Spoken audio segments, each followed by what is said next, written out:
Intermediate valuation ప్రక్రియలో ఒక్కొక్క లోపాలు బయటపడుతున్నాయి. సో మెరిట్ స్టూడెంట్ అయిన సంయుతకు 97 మార్కులు అక్షరాల రావాల్సి ఉండగా 77 మార్కులు మాత్రమే వేశారు. అసలు ఇంటర్మీడియట్లో ఎగ్జామ్ రాసిన తర్వాత ప్రాసెస్ అనేది ఎట్లా ఉంటుంది? పేపర్ కరెక్షన్ కావచ్చు, లేదంటే రీవాల్యుయేషన్ కావచ్చు, రీవెరిఫికేషన్ కావచ్చు, ఇదంతా సిస్టమ్ అనేది ఎట్లా ఉంటుంది మనం తెలుసుకుందాం. మనతో పాటు ప్రభుత్వ జూనియర్ లెక్చరర్స్ ఫోరం సంఘం అధ్యక్షుడు మధుసూదన్ రెడ్డి ఉన్నారు, మాట్లాడదాం. సార్ చెప్పండి, అసలు సంయుత కేసు మీ వరకు వచ్చిందా సార్? తనకు జరిగిన అన్యాయం అనుకోవచ్చు దీన్ని, ఎందుకంటే ఒక మార్క్స్ వస్తాయని ఎక్స్పెక్ట్ చేసిన స్టూడెంట్కి సో ఆ మార్క్స్ రాకపోగా సో తప్పు మార్కులు రావడం, తన రీవాల్యుయేషన్కి పోయిన తర్వాత మళ్ళీ తనకి మార్కులు పెరగడాన్ని, సో దీన్ని ఎట్లా చూస్తారు? ఎవరు తప్పిదం అంటారు? ఇప్పుడు నిజంగా చూస్తే ఆ అమ్మాయి యొక్క ధైర్యానికి, అమ్మాయి యొక్క స్థితప్రజ్ఞత అనుకోండి, ఆమె యొక్క కాన్ఫిడెన్స్ లెవెల్కి మనము యాడ్సప్ చెప్పాలి. నేను ఆ అమ్మాయి యొక్క మెమో చూసిన తర్వాత ఫస్ట్ ఇయర్లో ఎక్కడ కూడా 99%కు తక్కువ మార్కులు రాలేదు.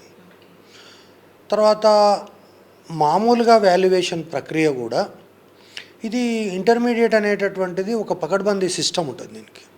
దీనికి ఎవరో ఒక అధికారి వచ్చినంత మాత్రాన లేకపోతే ఒక వ్యక్తికి సంబంధించినటువంటిది ఉండదు. సో వాల్యుయేషన్ ప్రక్రియ లోపల ప్రతి ఎగ్జామినర్కి రోజు ఉదయం 15 మధ్యాహ్నం 15 పేపర్లు మాత్రమే ఇస్తారు. ఆ 15 కూడా చాలా శ్రద్ధతోటి దిద్దాల్సినటువంటి ఒక యంత్రాంగము, అట్మాస్ఫియర్ అక్కడ ఉంచుతారు. అయితే దానికి తోడు ఈ యొక్క వాల్యుయేషన్ ప్రక్రియలో ఉదాహరణకు అసిస్టెంట్ ఎగ్జామినర్ అనేవాడు వాల్యూ చేసిన తర్వాత ఆయన దగ్గర ఒక స్క్రూటినైజర్ ఉంటాడు.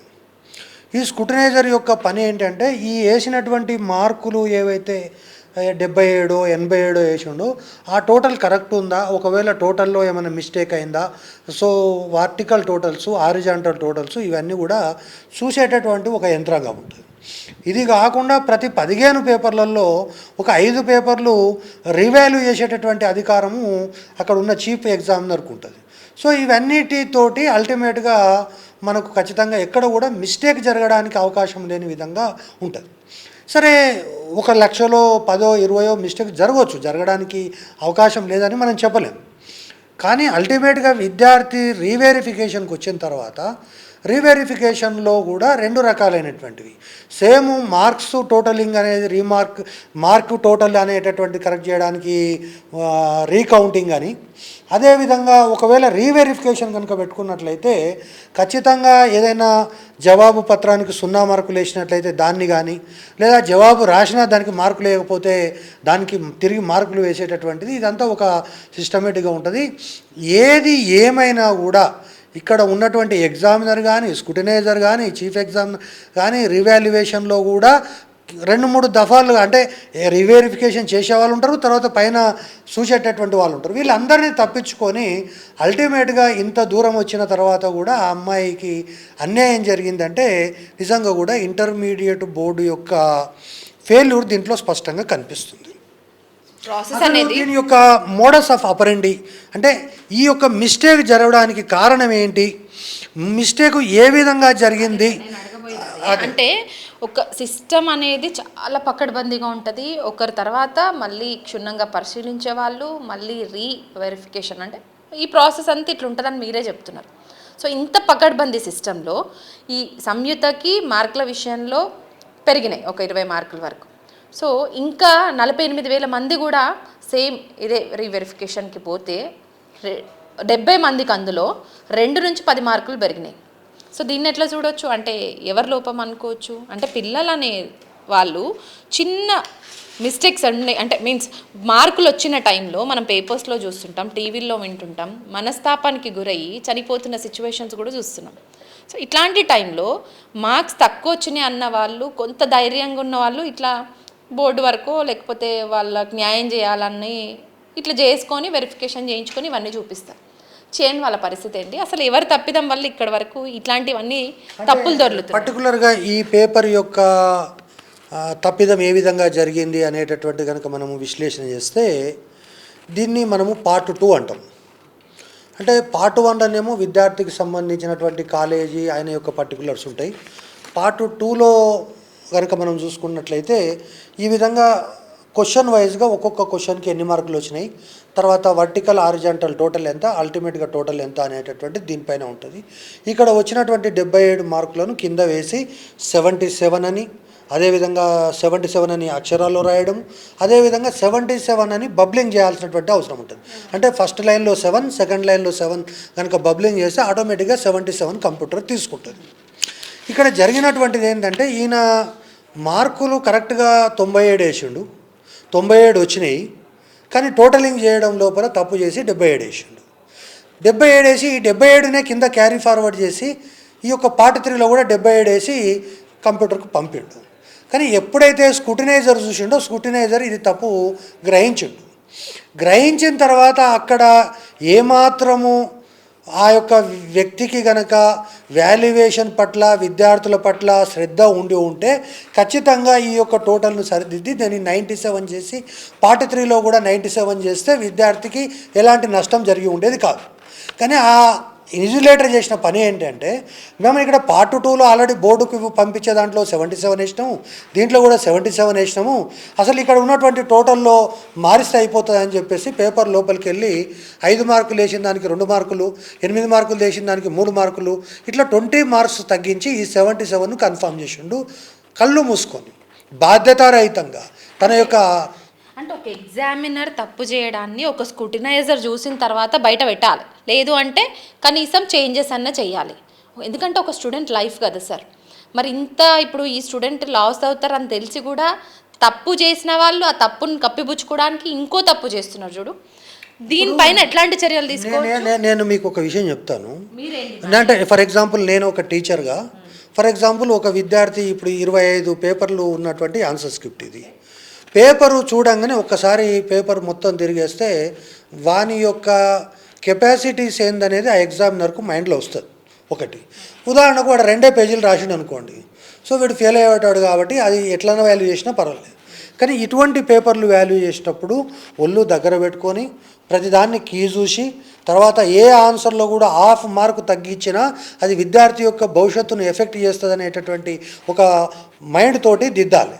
కానీ వీడు ఎంత బాధ్యతారహితంగా 97 మార్కులు వస్తే 77 వచ్చినాయి కదా చాలు, ఇంతకంటే ఎక్కువ ఏం వస్తుంది అనేటటువంటి పద్ధతిలో దిద్దిండ్రు. సరే అది తప్పు జరిగింది అనుకుందాం. సరే ఈ తప్పుని ఒక్కసారి మా వ్యూవర్స్ గురించి ఎక్కడెక్కడ ఎట్లాంటి మిస్టేక్స్ జరిగిర్రు ఉదాహరణకు మీరు నేనేమంటున్నా అంటే ఇక్కడే మనకు ఫస్ట్ పేజీలోనే కనిపిస్తుంది. ఒక ప్రశ్నకు 2 మార్కులు వేసిండు, ఒక ప్రశ్నకు 5 మార్కులు వేసిండు, ఇవన్నీ కొట్టేసి అన్నీ కరెక్షన్ చేసి 5 వచ్చిన దాన్ని 2, 8 వచ్చిన దాన్ని 3 ఇట్లా వేసి 20 మార్కులు తగ్గించి ఈ 77ను కన్ఫర్మ్ చేసిండు. లోపల కూడా అదే విధంగా చేసిండు. చేసిన తర్వాత ఇక్కడ ఇది మిస్టేక్, బ్లెండర్ మిస్టేక్. ఈ అమ్మాయి వెరిఫికేషన్కి వచ్చిన తర్వాతనే రీవాల్యుయేషన్కి వచ్చిన తర్వాత ఈ విషయాలు బయటపడ్డాయి. ఒకవేళ రాని వాళ్ళ పరిస్థితి ఏంటి సార్? మరి ఇక్కడ మీరు అర్థం చేసుకోవాల్సింది ఏంటంటే రీవెరిఫికేషన్ కట్టినా కూడా ఈమెకు 5 పైసలు లాభం జరగలే. రీవెరిఫికేషన్కి వచ్చిన తర్వాత కూడా ఈమెకు ఏమి ఇచ్చారు? మీరు రీవెరిఫికేషన్ అప్లై చేశారు, మీకు రీవెరిఫికేషన్ ముందు 77 వచ్చినాయి, రీవెరిఫికేషన్ తర్వాత కూడా నీకు 77 మార్కులు వచ్చినాయని కంట్రోలర్ ఆఫ్ ఎగ్జామినేషన్ సంతకం పెట్టి బాజాబ్తా మా తప్పేమీ లేదు అని చెప్పి బుకాయించేటటువంటి ఒక ప్రయత్నం ఈ పేపర్లో జరిగింది. అది జరిగింది. ఇక్కడ రీవెరిఫికేషన్ కూడా ఏం చేసిండు అంటే లోపల చూసిండు 5 మార్కులు వేసిండ్రు, కొట్టేసిండ్రు, 3 చేసిండ్రు. మరి వాడు కొట్టేసినప్పుడు నేనేం చేస్తా? అదేవిధంగా 8 మార్కులు వచ్చినాయి, కానీ 8 మార్కులు కొట్టేసి మళ్ళీ 3 మార్కులు చేసిండు, నేనేం చేస్తా? టోటల్ కరెక్ట్ చూసుకున్నాడు.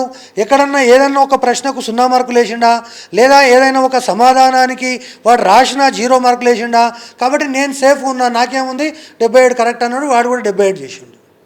నేనేమంటున్నానంటే ఇది మరింత బాధ్యతారహితమైంది. రీవెరిఫికేషన్ అనేటటువంటిది ఇది ఒక స్పెషల్ కేసు. ఇది విద్యార్థి యొక్క జీవితానికి సంబంధించి నీకు ఇక్కడ స్పష్టంగా కనిపిస్తుంది.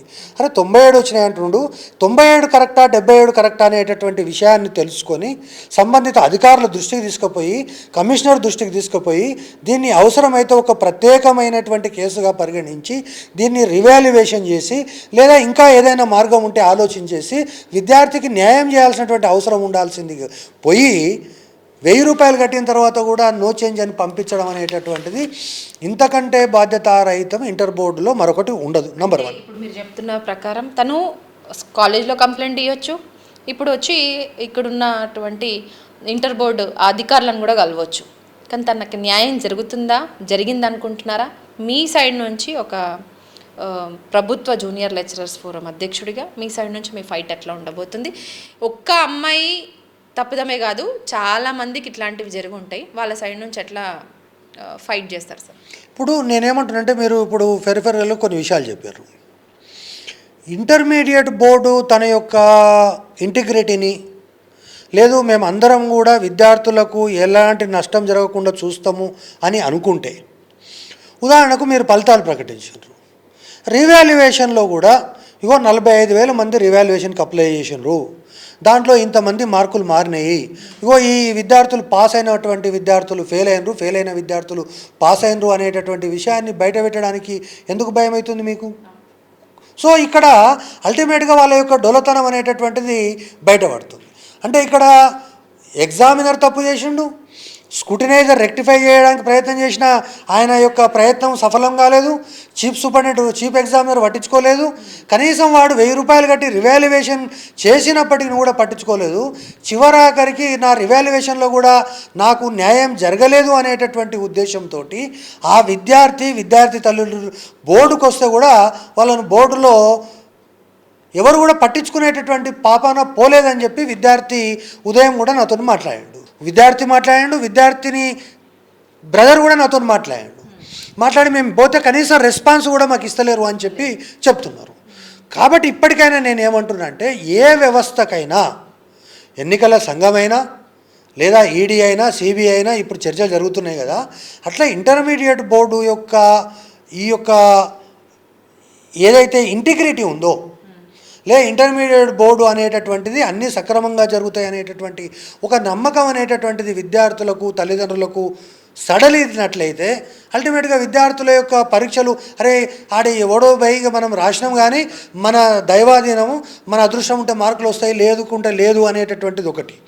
రెండవది, 2019లోనే ఇంత ఘోరమైనటువంటి యాక్సిడెంట్ జరిగిన తర్వాత ఇటువంటి యాక్సిడెంట్లు జరగకుండా చర్యలు తీసుకోవాల్సినటువంటి బాధ్యత ప్రభుత్వం పైన ఉందా లేదా? సో ఇప్పటికే ఈ విధమైనటువంటి ఒక అపప్రదను మూట కట్టుకున్నటువంటి బోర్డు ఈ విధమైనటువంటి చర్యల వల్ల మరింత పలుచనవుతున్నది. కాబట్టి ఇప్పటికైనా ఈ యొక్క చర్యను ఇప్పుడు ఈ విద్యార్థికి న్యాయం చేయాల్సినటువంటి అవసరం ఉంది. నేను 2-3 కామర్స్ లెక్చరర్లను కూడా ఈ యొక్క జవాబు పత్రాన్ని చూసి చెప్తే ఖచ్చితంగా 97 మార్కులు, 98, 99, 97 ముగ్గురికి ఇస్తే 3 చెప్పాను, 97 వస్తాయి, 98 వస్తాయి, 99 వస్తాయి. ఒక అల్టిమేట్గా ఒక మెరిట్ స్టూడెంట్ ఒక ఎగ్జామ్ రాస్తే ఖచ్చితంగా తనకి ఎన్ని మార్క్స్ వస్తాయి అనేది ఒక అందాజ్ అయితే వేరీజ్ వేసుకుంటారు. ఇంటికి రాగానే పేపర్స్ ఉంటాయి, దానిపైన ప్రశ్నలు ఉంటాయి, దాని పక్కన వాళ్ళు వేసుకునే మార్క్స్ ఉంటాయి. కానీ ఇట్లాంటి వ్యక్తులు చాలా తక్కువ మంది, అంటే తనకు న్యాయం జరగాలి అని ఫైట్ చేసే వాళ్ళు చాలా తక్కువ మంది. సో 1000 రూపీస్ పెట్టి వెరిఫికేషన్ వాల్యుయేషన్ వరకు రాని వాళ్ళ సిచ్యువేషన్ ఏంటి సార్? మరి ఇప్పుడు నేను ఇక్కడ ఒక విషయం చెప్పాలి, కేసులు మీ వరకు ఏమైనా వచ్చాయా? నేనేమంటున్నానంటే 2019 సంక్షోభం తర్వాత ఇంటర్మీడియట్ బోర్డులో చాలా సంస్కరణలు చేసినామని, లేదా ఇంటర్మీడియట్ బోర్డులో మేము చాలా జాగ్రత్తమైన చర్యలు తీసుకుంటున్నామని, నిన్న మొన్న ఉదాహరణకు మీరు చూస్తే 30 రోజుల్లో ఫలితాలు ఇచ్చి పడేసాను ఆంధ్రప్రదేశ్లో. ఇక్కడ 40 రోజులైనా అక్కడే వాళ్ళేదో చేస్తున్నారు, కానీ మేము ప్రతి ఒక్క విద్యార్థి జీవితం యొక్క దృష్టిలో పెట్టుకొని పకడ్బందీగా చర్యలు తీసుకుంటున్నాం అన్నారు. నేను పకడ్బందీ చర్యలు ఏందని నాకు కూడా అనిపించి నేను అడిగిన. ఆర్టిఫిషియల్ ఇంటెలిజెన్స్ అన్నారు. ఆర్టిఫిషియల్ ఇంటెలిజెన్స్ అంటే ఏంటంటే, ఒక విద్యార్థికి ఫస్ట్ ఇయర్లో అన్ని సబ్జెక్టులో 90 వచ్చి ఒకవేళ సెకండ్ ఇయర్లో ఎక్కడన్నా 60-70 వస్తే అది ఆర్టిఫిషియల్ ఇంటెలిజెన్స్ కింద ఐడెంటిఫై చేసి పట్టుకొని ఇందులో ఏదైనా రీవెరిఫికేషన్ చేస్తే బాగుంటుందని సూచించేటటువంటి దాన్ని ఆర్టిఫిషియల్ ఇంటెలిజెన్స్ అంటారు. ఇక్కడ మీరు చూడండి, ఫస్ట్ ఇయర్లో ఎకనామిక్స్లో 95 వచ్చినాయి, అకౌంట్స్లో 98 వచ్చినాయి.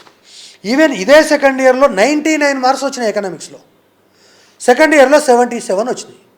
అంటే మీ యొక్క ఆర్టిఫిషియల్ ఇంటెలిజెన్స్ అనేది ఎందుకు ఈ యొక్క మిస్టేక్ని పట్టుకోలేదు అంటే, ఈ ప్రైవేటు సంస్థలకు డబ్బులు అప్పచెప్పడానికి తప్ప ఇక్కడ ఆర్టిఫిషియల్ ఇంటెలిజెన్స్ లేదు, ఇదేం లేదు, ఏదో వాని చేతులు వీడు వీని చేతులు వాడు పట్టుకొని అల్టిమేట్గా మళ్ళీ బోగస్ రిజల్ట్సే ప్రజలకు ఇచ్చి ఈరోజు ఇంటర్మీడియట్ బోర్డు అనేది ఆబాస్ పాలైందనేది తెలుస్తుంది. ఇప్పుడు బోర్డు మీద నమ్మకం కలగాలంటే ఇటు విద్యార్థినులు కావచ్చు, వాళ్ళ పేరెంట్స్కి నమ్మకం కలగాలంటే బోర్డు ఎట్లుండాలి, ఎంత ట్రాన్స్పరెన్సీగా ఉండాలి, ఎందుకు ప్రతి ఏడాది ఇట్లాంటి తప్పిదాలు ఎప్పుడో ఒక చోట ఎవరికో ఒకరికి జరుగుతూనే ఉంటున్నాయి? ఇప్పుడు అల్టిమేట్గా బోర్డు ముందు ఉన్నటువంటిది ఏంటంటే, వాడు ఎవడైతే వాల్యూ చేసిండో ఆ వాల్యూ చేసినటువంటి వ్యక్తి వేసినటువంటి మార్కులే శిరోధార్యము ఉన్నటువంటి రూల్స్ ప్రకారంగా. వాడు 8 ఎందుకు వేసిండు, తర్వాత 8ని కొట్టేసి మళ్ళీ 3 ఎందుకు చేసిండు, 2 ఎందుకు చేసిండు, ఇవన్నీ కూడా వాడిని పిలిచి వాని యొక్క ఎక్స్ప్లెనేషన్ కాల్ఫర్ చేసి ఖచ్చితంగా ఈ విద్యార్థికి 97 మార్కులు ఇవ్వాల్సినటువంటి అవసరం బోర్డు ఉంది, ఖచ్చితంగా ఇవ్వాలి. ఇస్తేనే ప్రజలకు ముందు. కానీ మేము లేదు మేము 77కే కట్టుబడి ఉంటాము, ఒకవేళ 98 ఇస్తే మా పరువు ప్రతిష్టలు గంగలు కలుస్తాయి అనుకుంటే ఈ పరువు ప్రతిష్టలు మరింత గంగలు కలిసేటటువంటి అవకాశం ఉంటుంది అనేది నా ఉద్దేశం. ఒకటి. రెండవది ఏంటంటే, ఈరోజు వ్యవస్థలో ఉండేటటువంటి పద్ధతుల్లో ఈరోజు మనము ఇంటర్మీడియట్ అనేటటువంటిది విద్యార్థి దశలో అత్యంత కీలకమైనది. రోజుకు 30 పేర్లు దిద్దాలి అంటే విద్యార్థి ఆ యొక్క ఎగ్జామినర్ రావడం కానీ, పోవడం కానీ, మధ్యాహ్నం లంచ్ కానీ, తర్వాత అక్కడ ఉన్నటువంటి పరిస్థితులు కానీ, ఎండలో వాళ్ళకు దిద్దేటటువంటి పేపర్లు కానీ, అక్కడ కూలర్స్ లేకపోవడం కానీ, మంచి నీళ్లకు కూడా దిక్కులేనటువంటి పరిస్థితి. ఆ ముషిరాబాద్ జైలు, చెంచల్గూడ జైలు కూడా ఈ స్పాట్ వాల్యుయేషన్ కంటే 1000 రెట్లు బెటర్ అనేటటువంటి పరిస్థితి ఒకవైపు ఉంది. రెండవది, తగుదనమ్మా అని చెప్పి 30 పేపర్లు దిద్దాల్సినటువంటి వాళ్ళను ఒత్తిడి చేసి 40 పేపర్లు, 50 పేపర్లు, సాంస్క్రిట్లు అయితే రోజుకు 50 పేపర్లు ఇచ్చి మీకు డబుల్ డిఏ ఇస్తాం అని దిద్దడం ఇంకొక పరిస్థితి. అంటే ఎస్పెషల్లీ ఈ పేపర్స్ దిద్దే వాళ్ళకి ఒత్తిడి గురి అవడం వల్లనే ఇట్లాంటి తప్పిదాలు చోటు చేసుకుంటున్నాయి అంటున్నారు. అల్టిమేట్గా ఏం చెప్పదలుచుకున్నారు? 100%. నేను ఏమంటున్నా అంటే, మేము ఏం చెప్తున్నాము, ఇంటర్మీడియట్ చాలా ముఖ్యమైనది. రోజుకు ఉదయం 10, సాయంత్రం 10 ఇవ్వండి. విద్యార్థి కరెక్ట్గా దిద్దడానికి, విద్యార్థికి న్యాయం చేయడానికి అవకాశం ఉంటుంది. అంటే 30 పేపర్లు ఇచ్చి, ఆ 30 పేపర్లు ఇచ్చినటువంటి పరిస్థితుల్లో కూడా, ఉదాహరణకు కాచిగూడ జూనియర్ కాలేజో లేకపోతే ఇంకో కాలేజీలో సెంటర్ పెడితే ఆడ ఖచ్చితంగా కూర్చుంటే ఒక 500 మంది కూర్చోవడానికి అవకాశం ఉంటుంది. కానీ ఎంతమందిని పెడుతున్నారు? 5000 మందిని పెడుతున్నారు. అక్కడ ఫ్యాన్ లేవు, ఎలక్ట్రిక్ సంబంధించిన కూలర్స్ లేవు, తర్వాత వాటర్ సప్లైకి కూడా ఇంటి నుంచి బాటలు తెచ్చుకుంటే తప్ప దిక్కులేనటువంటి పరిస్థితి. తర్వాత మహిళలు వెళ్తే అక్కడ టాయిలెట్స్ పోవడానికి కూడా లేనటువంటి ఒక దుర్భరమైనటువంటి పరిస్థితుల్లో పేపర్లు దిద్దుతున్నారు. దానికి తోడు మళ్ళీ మేము ఎక్కడ వెనుకబడతామో అని చెప్పేసి ఈ మొన్నటి జరిగిన 2024 పరీక్షల్లోనే 30 పేపర్లు దిద్దాల్సినటువంటి వాళ్ళు 60 పేపర్లు దిద్దిచ్చారు. దానికి తోడు ఇంకొక ముఖ్యమైనటువంటి విషయం ఏంటంటే, ఎవరైతే పాఠాలు చెప్తున్నటువంటి Narayana college, Chaitanya college, master mind college ఇటువంటి కళాశాలల లోపల బోర్డు అధికారులు పెద్ద ఎత్తున మామూలు తీసుకొని వాళ్ళెవ్వరు కూడా స్పాట్ వాల్యుయేషన్ కేంద్రాలకు రాకపోయినా వాళ్ళని పట్టించుకోకుండా అరకొర వసతులతో ఉండేవాళ్ళు, లేదా శ్రీ చైతన్య నారాయణ లోపల డైలీ వేజ్ పనిచేసేటటువంటి ట్యూటర్లు, డెమాన్స్ట్రేటర్లు, హాస్టల్ వార్డర్లను పిలిచి ఈ విధంగా పేపర్లు దిద్దించడంతో వాడు పాఠం చెప్పింది లేదు, లేదా పేపర్ దిద్దేటటువంటి నాలెడ్జ్ వానికి లేకపోవడం వల్ల ఈ విధంగా బోగస్గా వచ్చేటటువంటి లేదా నాణ్యత లేనటువంటి చదువు చెప్పనటువంటి ఈ యొక్క ఎగ్జామినర్లు పేపర్లు దిద్దడం వల్ల ఇటువంటి సమస్యలు వస్తున్నాయి. కాబట్టి ఈరోజు ఇంటర్మీడియట్లో 60,000 మంది, ఉదాహరణకు ఈరోజు ఇంటర్మీడియట్లో 5 లక్షల మంది విద్యార్థులు చేరుతున్నారు. ఫస్ట్ ఇయర్ సెకండ్ ఇయర్ కలిపి 10 లక్షల మంది ఉన్నారు.